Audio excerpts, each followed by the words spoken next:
પેલા નહીં કહેતા કોઈન માતા આવે અમંચમ નહીં આવતી ઈ લોહીના ભરેલન પાછી માતા આવે હાચી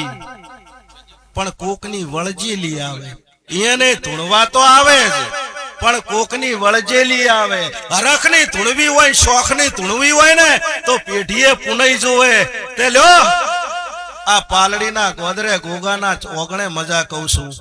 તમે મારી જોગણી ઉપર ફૂલ વેર્યા છે તો મારા ભગવાન જોડે ભીખ માજી અને તમારા ઉપર હરખના ફૂલ ન વેરાવું મારું નોમ માતા નહીં આયા જ્યાં બેઠા ઉઠ્યાનું પરમણ રહેશે ભાઈ ઢોલી પાવળીએ મજા રહેશે જેને જેને આ ગોગાની લગ્ની લાજી છે જેને જેને હરખનું ટોપું કર્યું છે અને આ ગોગો પૂરું કરશે મારા ભગવાન આવું કહેશે ભાઈ આયા જ્યાં બેઠા ઉઠ્યાનું પરમણ રહેશે ઢોલી પાવળિયા કુમેશભાઈ ખૂબ મજા લો હાઉ એવું કહેશે કે આયા છો એવા મેલવા આવીશ પણ હું રાવણની માતા એવું કહું છું